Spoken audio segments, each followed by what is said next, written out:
You are listening to Alex Nanlohi Podcast, to know the Lord and to make Him known.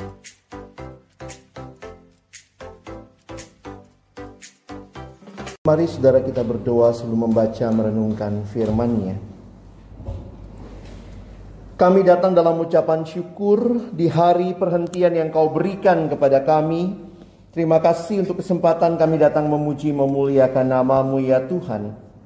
Dan tiba waktunya bagi kami untuk membuka firman-Mu. Kami mohon ketika kami membuka firman-Mu, bukalah juga hati kami.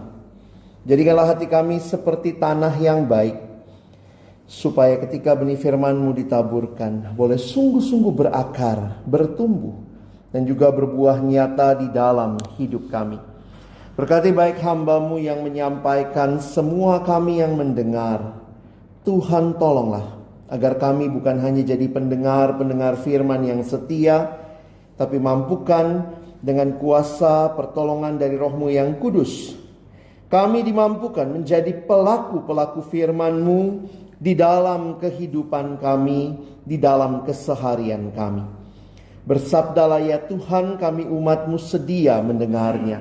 Di dalam satu nama yang kudus dan berkuasa, nama Tuhan kami Yesus Kristus, Sang Firman yang hidup, kami menyerahkan pemberitaan firman-Mu. Amin. Shalom.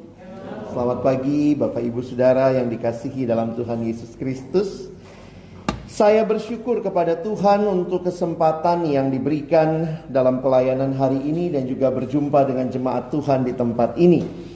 Pagi hari ini di dalam tema yang diberikan kepada kita adalah sebuah pertanyaan yang tentunya bukan hanya kita dengar pagi ini, bukan hanya kita lihat judulnya, sudahkah kita bersaksi? Tetapi mari kita menjawab pertanyaan ini. Ketika firman diberitakan, mari kita mengevaluasi kehidupan kita untuk menjawab pertanyaan yang sederhana tetapi sangat penting ini. Sudahkah kita bersaksi? Bapak Ibu Saudara yang dikasihi Tuhan, istilah bersaksi, istilah saksi ini juga ada di dalam kitab suci, di dalam Alkitab kita. Satu bagian firman yang saya akan bagikan pagi hari ini, saya mengajak mari Bapak Ibu Saudara kita membuka di dalam kitab Kisah Para Rasul.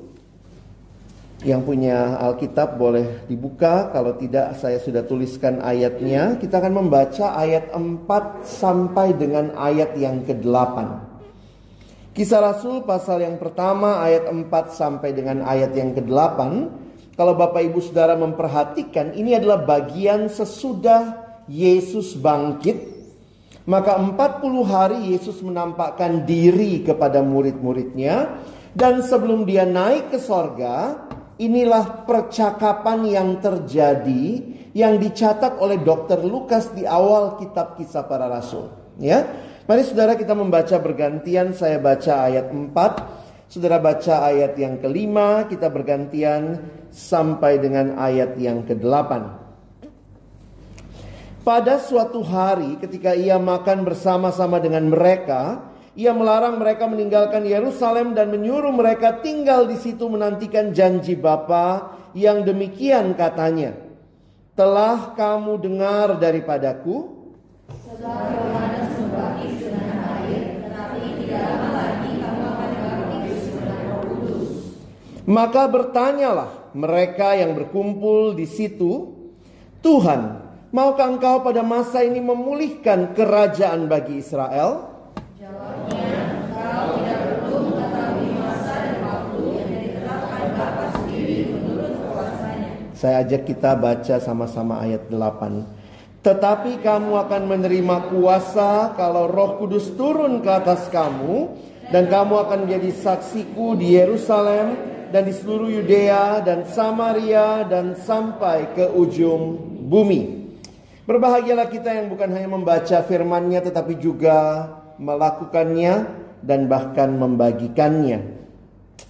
Bapak Ibu Saudara yang dikasihi dalam Tuhan Yesus Kristus, menarik sekali bahwa ayat yang ke-8 secara khusus kita perhatikan, Ini menjadi ayat yang saya akan bagikan pada pagi hari ini. Tetapi kamu akan menerima kuasa kalau Roh Kudus turun ke atas kamu, dan kamu akan menjadi saksiku. Itu istilah saksi muncul di situ. Di Yerusalem dan di seluruh Yudea dan Samaria dan sampai ke ujung bumi.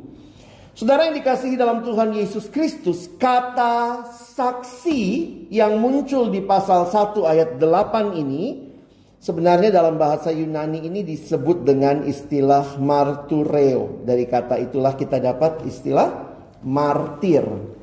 Kalau dengar kata martir langsung bayangannya mati ya. Tapi ya sebenarnya kata dasarnya itu artinya bersaksi, menjadi saksi. Saksi adalah seorang yang menegaskan atau membuktikan sebuah fakta. Tentu kita tahu ada yang namanya saksi mata, ada yang ngelihat kecelakaan, wah dia saksinya. Dia mengalami langsung, hadir bersama, dan dia bisa menegaskan fakta. Di pengadilan saksi akan berkata, ya memang betul mobil ini yang nabrak motor itu. Misalnya seperti itu. Jadi saksi adalah seorang yang menegaskan atau membuktikan sebuah fakta.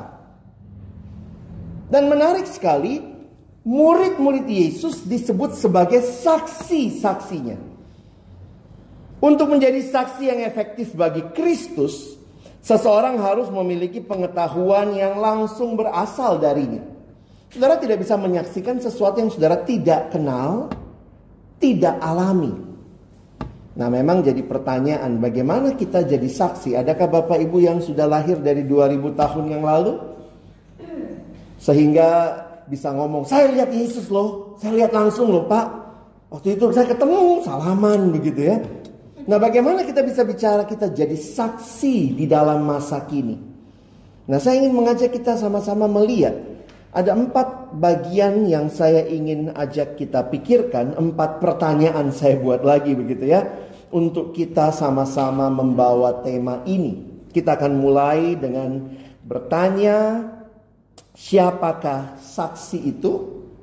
Jadi ini yang pertama kita akan pikirkan, siapakah saksi itu? Yang kedua, apa isi kesaksiannya? Lalu yang ketiga, kita akan melihat dari mana kuasa untuk bersaksi.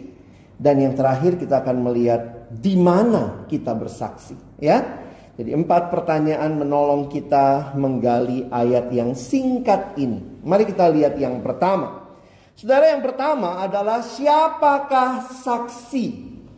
Lihat ayatnya, saya berikan warna yang berbeda. Di sini dikatakan kamu. Siapa itu kamu? Kalau saudara memperhatikan bagian sebelumnya, ingat yang saya katakan tadi, ini adalah sesudah Yesus bangkit. Sebelum dia naik ke surga, 40 hari Yesus bersama dengan murid-muridnya. Dia mengajar mereka, dan percakapan yang terjadi yang kita baca ini adalah sebuah percakapan dengan murid-muridnya menjelang, karena sesudah itu, kalau Bapak Ibu perhatikan, di Kisah Rasul 1 ayat 9 dicatat Yesus naik ke surga. Ya. Sehingga siapakah kamu di sini? Tentu secara konteks kita melihat ini adalah murid-murid Yesus. Kenapa mereka bisa disebut saksi? Karena murid-murid ini adalah orang-orang yang mengenal Yesus secara langsung. Tadi kita sudah bicara, saksi itu menegaskan, iya betul ini Yesus yang mati dan bangkit. Kalau saudara perhatikan, saksi dalam kekristenan adalah murid yang mengenal Yesus dan memperkenalkan Yesus. Nah ini jadi hal yang penting untuk kita pahami di dalam konteks kita sekarang. Saudara tidak bisa jadi saksi Kristus kalau saudara tidak kenal siapa Yesus. Bagaimana kita bisa kenal? Ya kita harus punya relasi dengan dia. Dan relasi itu yang memastikan kita sudah di dalam Kristus, Kristus di dalam kita. Dan kemudian kita pun menjadi pribadi yang memperkenalkan Kristus. Mungkin kalau saudara baca bagian ini, oh Pak Pendeta itu kan Kisah Rasul pasal pertama, itu kan rasul-rasul. Berarti kamunya di sini rasul-rasul dong. Betul saudara, memang Kisah Rasul pasal pertama lebih khusus kepada rasul-rasul. Tapi jangan lupa ketika itu ada kurang lebih 120 orang yang dikatakan berkumpul bersama. Nah, di dalam kesaksian lain dalam bagian kitab Kisah Rasul, kalau Bapak Ibu perhatikan di pasal yang ke-8, nah saya tuliskan di sini ya. Di pasal ke-8 ayat pertama menarik sekali kalimat Alkitab begini. Pada waktu itu, ini setelah peristiwa Stefanus ya. Pada waktu itu mulailah penganiayaan yang besar, yang hebat terhadap jemaat di Yerusalem. Mereka semua, kecuali rasul-rasul, tersebar ke seluruh daerah Yudea dan Samaria. Bapak Ibu perhatikan, rasul-rasul tetap di Yerusalem, lalu tersebarlah mereka. Siapa mereka? Pasti berarti semua jemaat selain rasul ya. Karena rasulnya kan tinggal di mana? Di Yerusalem. Dan perhatikan catatan Lukas di ayat yang keempat. Kita baca sama-sama ya. 1, 2 ya. Mereka yang tersebar itu menjelajah seluruh negeri itu. Siapakah mereka ini?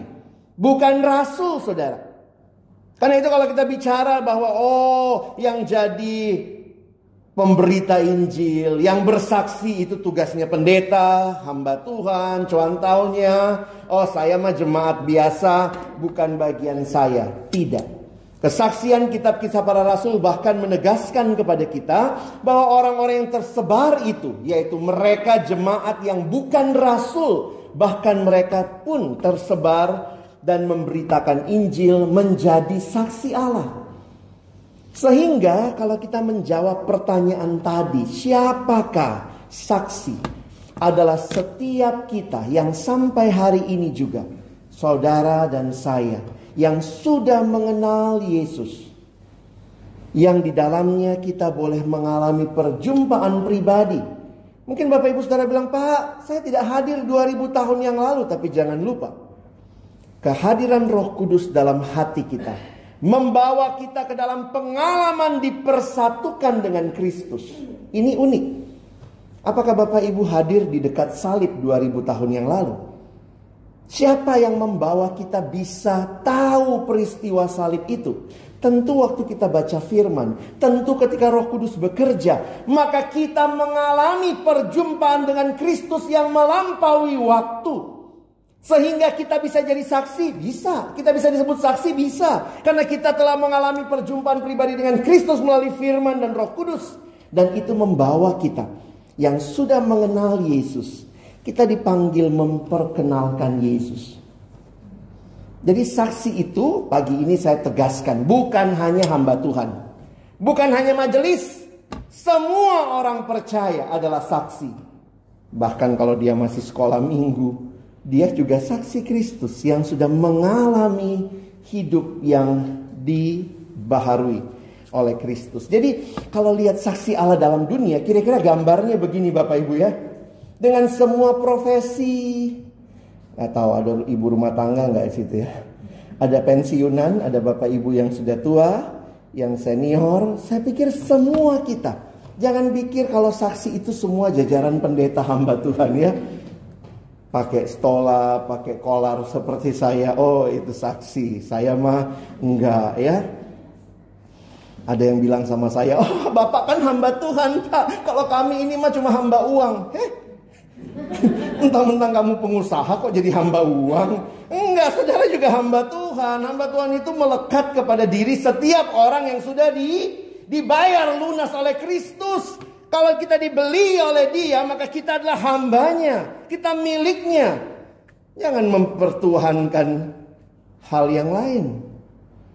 Jadi ini jadi menarik buat kita ya. Siapakah saksi Kristus? Semua kita. Jadi memang pertanyaan ini perlu kita jawab. Sudahkah kita bersaksi? Mungkin Bapak Ibu tadi bilang, saya kan bukan hamba Tuhan. Saya nggak terampil menyaksikan, saya nggak bisa khotbah Pak. Nah tapi nanti kita lihat ya. Nah sekarang saya mau lebih panjang di bagian yang kedua. Yang kedua kita akan bicara apa isi kesaksiannya. Kalau kita bicara kesaksian berarti ada dong yang disaksikan. Nah kalau kita menyaksikan, kalau kita adalah saksi Kristus, tentu yang kita saksikan adalah Kristus. Sederhana bukan? Tetapi bagaimana Kristus disaksikan? Menarik sekali, saya coba ajak saudara untuk melihat dalam isi kesaksian. Nanti kalau Bapak Ibu baca Kisah Rasul, coba cek kata saksi. Mulai dari Kisah Rasul 1, Kisah Rasul 2, Kisah Rasul 3. Terus, apa yang menarik? Ada 2 peristiwa yang selalu terkait dengan saksi. Nanti Bapak Ibu bisa baca ya. Kalau di Alkitab cetak itu lebih gampang ngikutin. Misalnya, kamu adalah saksi. Nanti muncul lagi di pasal 3, kamu adalah saksi. Nah, apa yang disaksikan? Menarik sekali, saya mengutip penjelasan pendeta John Stott. Dia mengatakan ada 2 peristiwa Injil yang menjadi hal yang dituliskan bahwa kamu adalah saksi dari 2 berita ini atau 2 peristiwa ini. Kita lihat ayatnya, Kisah Rasul 2, 23 dan 24, dan nanti saya ajak kita lihat juga 1 Korintus 15 ayat 3 sampai ayat yang kelima ya. Mari kita mengerti bagian ini pelan-pelan. Kisah Rasul 2 ayat 23 sampai 24. Mari Bapak Ibu kita baca 2 ayat ini bersama-sama. 1, 2, ya. Dia yang diserahkan Allah menurut maksud dan rencananya telah kamu bunuh oleh tangan bangsa-bangsa durhaka. Tetapi Allah membangkitkan dia dan melepaskan dia dari sengsara maut. Karena tidak mungkin dia tetap berada dalam kuasa maut itu. Perhatikan, setiap kali dikutip tentang Yesus, kan kita bilang siapa yang disaksikan, apa isinya ya, pasti Yesus ya. Tetapi bagian mana yang secara khusus dikaitkan dengan Yesus adalah bagian kematian dan kebangkitan. Saya kasih clue-nya begini ya.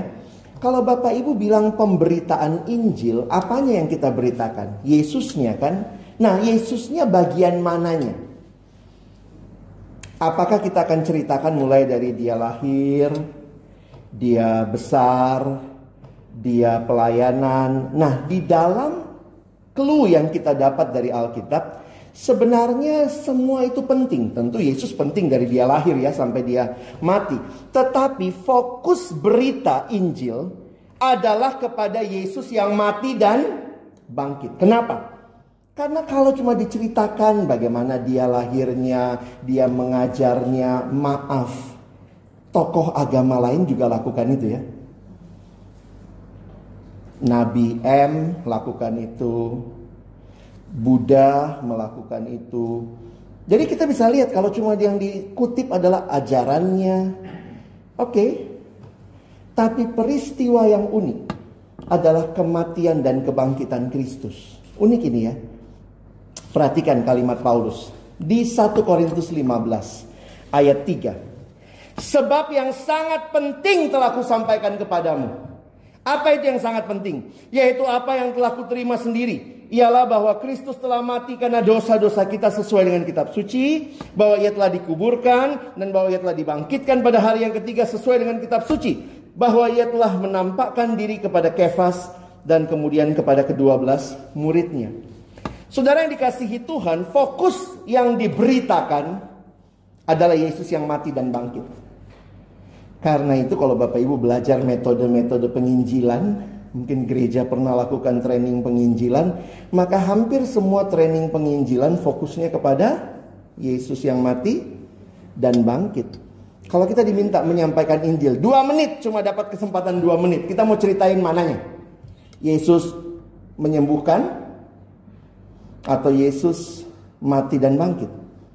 Nah ini kata Paulus, yang sangat penting telah kuberitakan kepadamu. 2 peristiwa Injil, kematian Kristus dan kebangkitan Kristus. Jadi kita sedang menyaksikan Yesus yang mati dan bangkit. Itulah yang kalau Bapak Ibu perhatikan sepanjang kitab Kisah Rasul, setiap kali kata saksi muncul, hampir pasti muncul 2 istilah ini. Bahwa dia telah mati dan dia telah bangkit. Jadi menarik ya. Pengalaman Yesus yang mati dan bangkit itu menjadi isi kesaksian kita.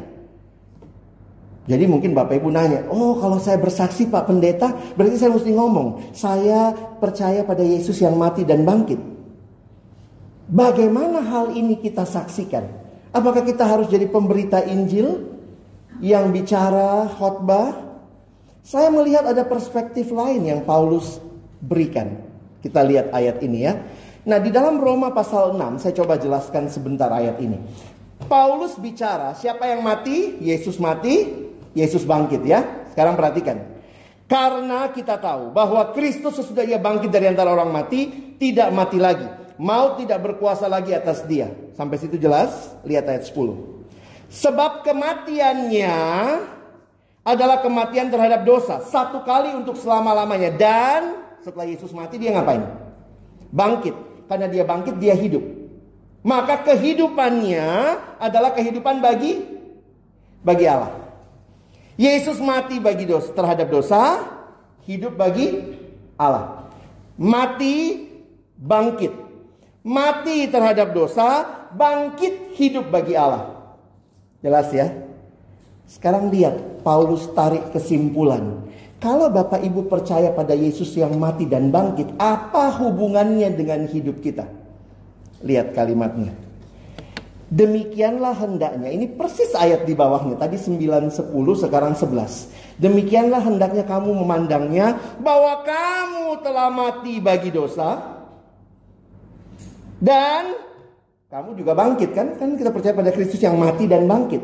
Maka kamu bangkit, kamu hidup bagi Allah dalam Kristus Yesus. Bapak Ibu bisa lihat hubungannya? Kalau kita memberitakan Yesus yang mati dan bangkit, itu bukan cuma berita di luar sana, tetapi kita yang telah terima Yesus menjadi orang-orang yang ikut mati terhadap dosa, bangkit hidup bagi Allah. Jadi saya mau tanya, apa isi berita yang kita saksikan? Yesus yang mati dan bangkit. Tetapi Yesus yang mati dan bangkit itu telah menjadi kehidupanku. Maka berita paling utama adalah melalui hidup Bapak Ibu yang telah mengalami Yesus mati dan membangkitkan Bapak Ibu sekalian. Betul, berita utamanya Yesus. Tetapi dari mana orang lihat Yesus itu yang katanya mati dan bangkit? Paulus bilang, lihat hidupmu.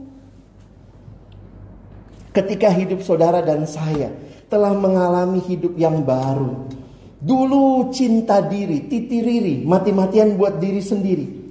Sekarang semuanya untuk kemuliaan Allah. Jadi saya makin sadar waktu persiapan ini ya.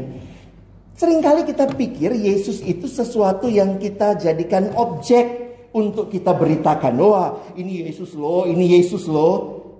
Tapi Yesus mau bilang apa lewat Rasul Paulus? Bukan hanya ini Yesus, tetapi ini hidupku yang sudah diubah oleh Yesus. Makanya ada yang suka ngomong gini, alah, ngapain salibnya besar, ngomongnya rohani, minggu ke gereja, tapi sehari-hari di rumah marah-marah, maki-maki, pukul-pukul gitu ya. Kenapa? Karena seharusnya kesaksian itu menjadi hidup yang kita jalani. Itulah berita yang sedang saudara dan saya bawa. Dari mana orang lihat Yesus? Yesus, nggak semua orang ke gereja kan? Makanya unik tuh. Ketika reformasi terjadi, ini salah satu polanya Martin Luther katanya. Ketika reformasi terjadi, Martin Luther menutup gereja pada hari Senin sampai Sabtu. Kalau Bapak Ibu pernah ke gereja Katolik itu terbuka setiap hari bisa masuk. Gereja di sini nggak terbuka kan, dibukanya hari Minggu doang biasanya ya. Hari lain nggak bisa orang masuk sembarangan gitu. Kalau gereja Katolik, coba Bapak Ibu pergi ke semua gereja Katolik, itu bisa masuk kapan aja. Mau masuk jam berapa, malam juga datang aja. Mau bilangnya apa? Bilang mau doa. Martin Luther tutup pintu gereja hari Senin sampai Sabtu. Karena dia bilang bukan hanya orang datang ke gereja, tapi gereja yaitu Bapak, Ibu, Saudara dan saya harus hadir ke dalam dunia. Di situ kehadiran kita. Karena beritanya adalah Bapak, Ibu, Saudara jadi saksi di mana kita diutus. Kenapa? Saksinya apa? Hidup yang diubahkan. Saya tuliskan begini ya. Sebagai pengikut Kristus, kita dipanggil untuk menjadi saksi atas apa yang telah Yesus lakukan di dalam kita dan bagi kita. Ketika kita bersaksi kepada sesama, yang kita lakukan adalah menjelaskan apa yang telah kita saksikan di dalam hidup kita sendiri melalui salib dan kebangkitan juru selamat kita. Berita Injil itu bukan berita yang jadi objek yang saudara dan saya sampaikan, tetapi telah menjadi subjek yang pertama-tama mengubah hidup kita, sehingga hidupmu jadi saksi.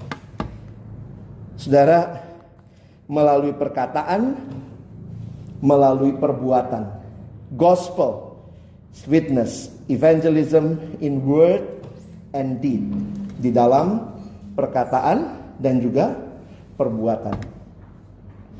Makanya Injil itu hadirnya utuh ya. Bukan hanya kalimat-kalimat, tapi kehidupan yang hadir dan membawa perubahan. Saya harap kita bisa paham yang kedua ini ya. Jadi, apa isi kesaksiannya? Yesus. Tapi lebih jauh lagi, hidupku yang telah diubah Yesus. Itulah berita yang kita saksikan. Makanya kalau dalam banyak metode penginjilan, biasanya disuruh bikin kesaksian. Kesaksiannya sederhana. Siapa kamu sebelum kenal Yesus? Kapan kamu kenal Yesus? Lalu bagaimana hidupmu setelah mengenal Yesus? Bapak Ibu kalau belajar metode penginjilan apa misalnya? Evangelism Explosion. Maka disuruh sebelum menjelaskan Yesus mati dan bangkit, maka mulai dengan kesaksian bahwa siapa kamu sebelum kenal Tuhan? Kapan kamu kenal Tuhan? Dan bagaimana hidupmu sekarang? Dulu saya rajin sekali judi. Saya kenal Tuhan, Tuhan ubahkan. Sekarang saya sudah bisa bahkan memberi kepada orang lain. Kalau judi mulu kan pasti uangnya habis terus ya. Boro-boro ngasih persembahan, boro-boro nolong orang. Tapi waktu dia berhenti judi, Yesus ubah hidupnya. Sekarang dia bahkan bisa nolong orang, berbagi, jadi berkat. Nah, orang akan lihat, ini dari mana kok bisa begitu? Karena ada satu pribadi yang mati dan bangkit. Aku alami itu. Aku mati terhadap dosa judi. Dan aku hidup sekarang bagi Allah. Saudara, Injil itu bukan cuma berita tentang Yesusnya, tapi hidup yang diubah oleh Yesus. Bapak Ibu alami hidup itu? Ayo saksikan. Dulu saya seperti apa? Saya kenal Tuhan, sekarang saya seperti apa? Ketiga, dari mana kuasa untuk bersaksi? Menarik sekali di dalam ayat ini, perhatikan kata yang dipakai. Tetapi kamu akan menerima kuasa kalau Roh Kudus turun ke atas kamu. Jadi kuasa untuk bersaksi itu bukan karena pengutusan hamba Tuhan, bukan karena kita tim penginjilan, bukan karena kita disuruh, tetapi karena kuasa Roh Kudus yang hadir. Menarik sekali kalau kita perhatikan bagaimana gereja. Nah, kalau Bapak Ibu nanti baca sendiri ya Kisah Rasul pasal 2, ini sebenarnya gambaran awal gereja mula-mula. Seperti apa sih gereja itu? Pendeta John Stott memberikan ciri, inilah ciri gereja yang dipenuhi Roh Kudus. Masih ingat kan peristiwa Pentakosta? Roh Kudus turun. Lalu apa ciri gereja yang dipenuhi Roh Kudus? Dia katakan, ini waktu saya renungkan agak beda dengan sekarang ya. Kan kita bilang itu gerejanya banyak Roh Kudusnya loh. Lihat tuh bahasa roh. Lihat tuh bikin penyembuhan. Gereja yang dipenuhi Roh Kudus di awalnya tidak dicatat terlalu banyak soal hal-hal begitu. Tetapi John Stott mengkaitkan hal ini. Pertama, it was a learning church. Makanya Bapak Ibu nanti baca ya. Mereka bertekun dalam pengajaran rasul-rasul. Makanya kalau ada orang bilang gerejanya dipenuhi Roh Kudus tapi tidak suka doktrin, tidak suka pengajaran, itu roh siapa? Mungkin bukan Roh Kudus tapi Roh Kudis. Ada gereja yang gak teratur, katanya Roh Kudus berkuasa melakukan semua, itu Roh Kudus kok jadi liar begitu? Itu roh kuda mungkin. Saudara lihat yang kedua, it was a loving church. Bukti dari gereja yang dipenuhi Roh Kudus ada kasih. Ingat jemaat mula-mula, mereka bertekun dalam persekutuan. Selalu ada yang menjual harta miliknya, membagikan kepada yang lain. Itu bukti. Bukan kamu pergi ke gereja sana terus kadang-kadang gitu ya. Lu bisa bahasa roh nggak? Oh, nggak bisa. Oh, belum dipenuhi Roh Kudus. Kadang-kadang Roh Kudus jadi alat kesombongan kerohanian orang. Nggak begitu. Itu gereja yang menyembah. Perhatikan, mereka bertekun dalam pengajaran rasul-rasul, dalam persekutuan, dalam doa, mereka memecahkan roti, berarti mereka mengingat Yesus. Tapi menarik yang terakhir, di dalam ayat 47, kalau Bapak Ibu baca Kisah Rasul 2, gereja yang dipenuhi Roh Kudus adalah gereja yang bermisi. It was an evangelistic church.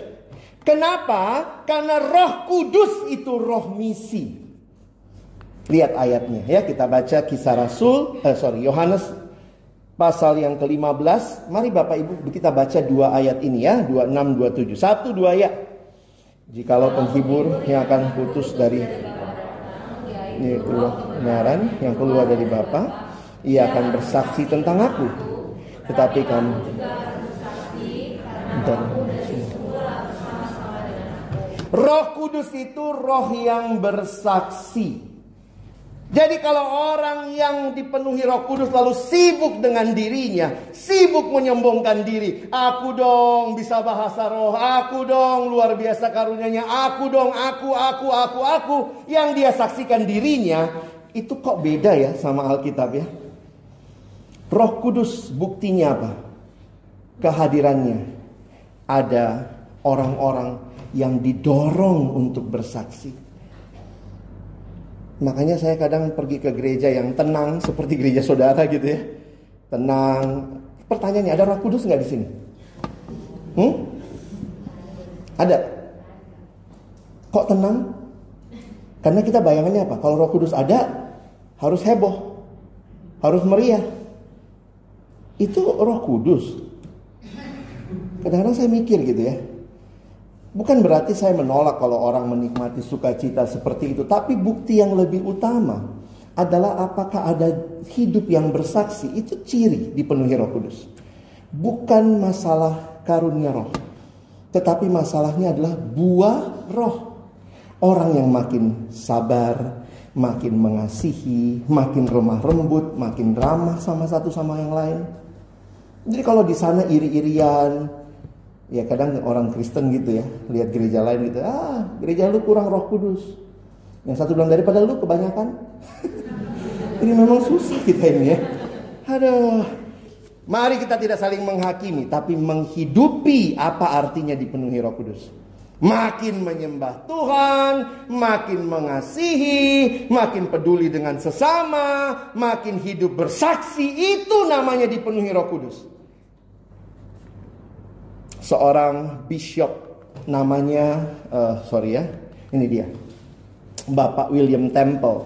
Dia bilang begini, tidak ada yang bisa memiliki, atau bilang lebih tepatnya didiami roh dan menyimpan roh itu untuk dirinya sendiri. Nggak begitu. Di mana roh berada, di situ dia mengalir keluar. Jika tidak ada aliran keluar, dia tidak ada. Roh Kudus itu roh misi. Makanya ada yang bilang sebenarnya Kisah Rasul itu bukan kisahnya para rasul. Lebih tepat disebut kisahnya Roh Kudus. Karena rasulnya kan ganti. Pasal 2 sampai pasal 10 itu Petrus. Nanti mulai ke depan pasal 13 Paulus. Rohnya sama. Yang pimpin Petrus, pimpin Paulus. Makanya ada yang mengusulkan gantilah, bukan kisah para rasul, kisah Roh Kudus melalui para rasul. Rasul berganti, bahkan sudah tidak ada rasul secara jabatan, tetapi saudara dan saya yang saat ini dipenuhi Roh Kudus, kita harusnya hadir dan bersaksi. Roh Kudus tidak hanya membawa kita masing-masing menjadi lebih serupa dengan Yesus, itu memang pekerjaan Roh Kudus ya. Tetapi pada saat yang sama Roh Kudus juga membaharui kita, memberi kita kuasa untuk menjadi umat Allah yang bersaksi kemanapun kita pergi. Roh Kudus pertama-tama bentuk hidup kita makin mirip Yesus. Itu internal ya. Tapi Roh Kudus gak cuma kerja internal, dia mendorong kita untuk memperkenalkan Yesus. Makanya Bapak Ibu, kalau kita melihat hal seperti ini, biarlah kita boleh jadi pribadi-pribadi yang makin mencintai Tuhan dan makin hidup bagi Dia. Terakhir, di mana bersaksi?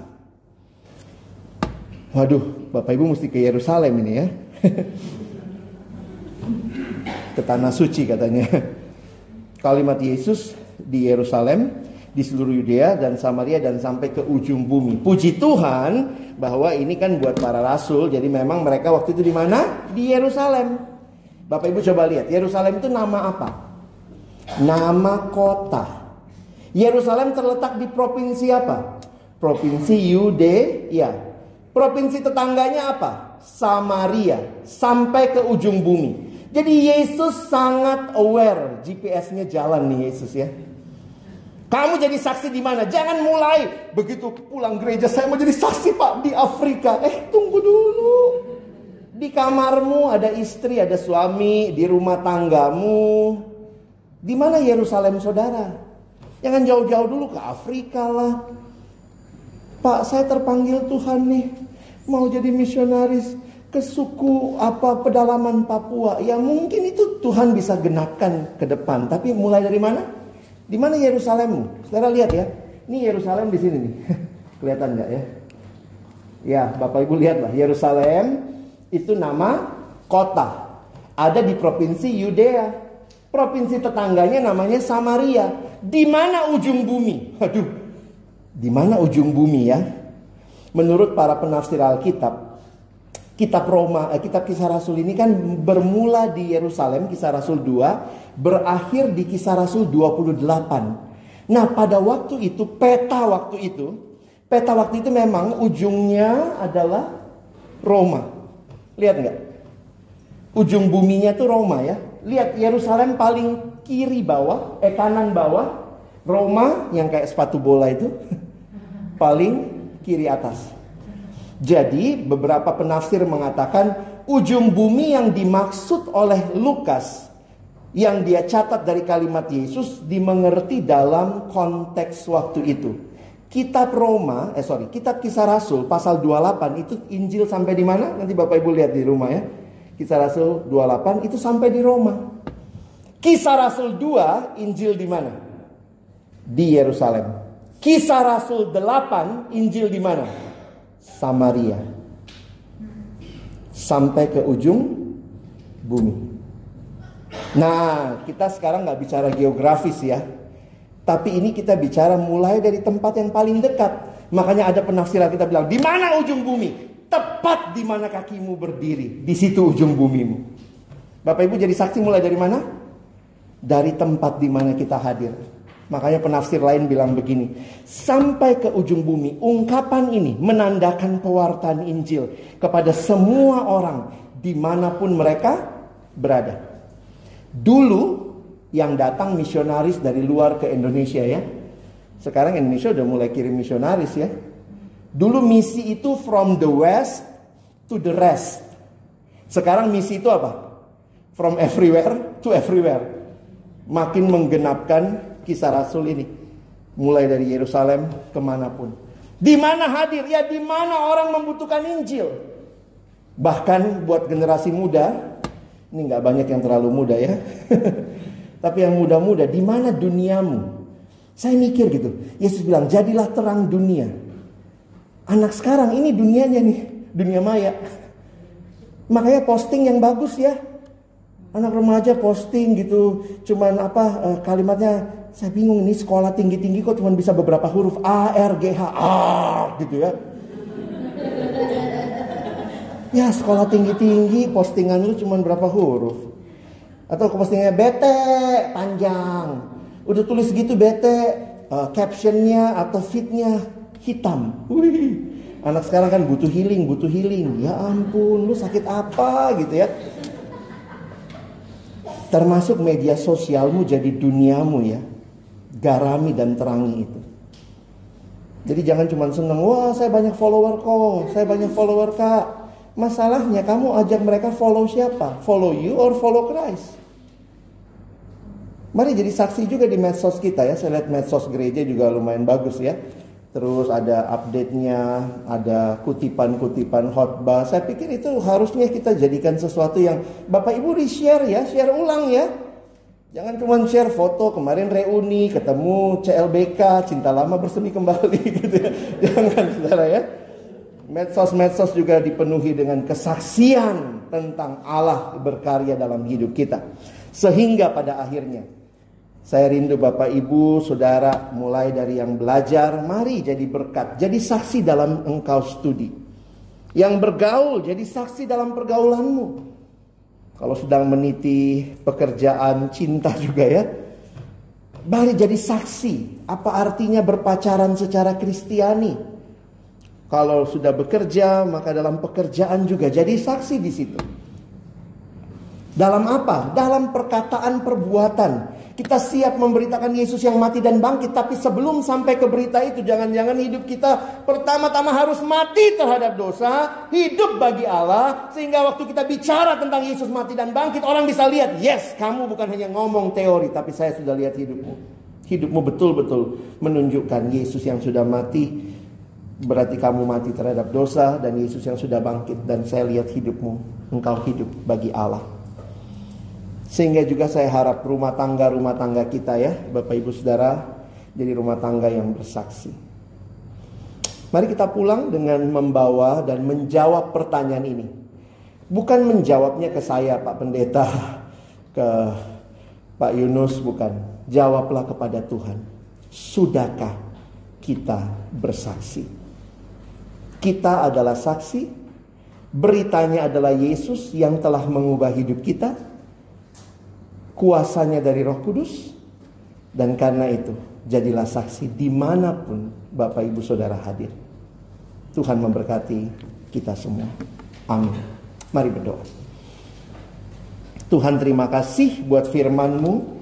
Terima kasih untuk setiap kebenaran yang memerdekakan hati kami di tengah-tengah dunia yang kehilangan teladan dan pengharapan. Kami berdoa Tuhan, jadikan kami saksi-Mu yang boleh membawa berita Injil, berita kehidupan, kabar sukacita, bahwa Yesus telah mati dan bangkit menjadi berita yang sungguh kami bagikan kepada dunia yang membutuhkan. Kami tahu bahwa ada sanak saudara kami, keluarga kami mungkin yang belum kenal Yesus. Ada anak kami atau orang tua kami yang belum kenal Yesus. Kami berdoa kiranya hidup kami jadi saksi di keluarga di mana Tuhan tempatkan kami. Kami boleh mengasihi mereka, boleh terus memberitakan Injil kepada mereka. Dan termasuk juga di tengah kehadiran kami di masyarakat, di pekerjaan. Biarlah kehidupan kami jadi kehidupan yang memperkenalkan Yesus. Karena kami adalah orang-orang yang telah mengalami perjumpaan dengan Kristus. Terima kasih. Biarlah gereja kami dipenuhi Roh Kudus. Karena kami adalah orang-orang yang boleh mengalami karya-Mu. Dan bukti nyata adalah kami makin mencintai Tuhan. Makin memperkenalkan Tuhan. Terima kasih. Kami bersyukur untuk firman-Mu.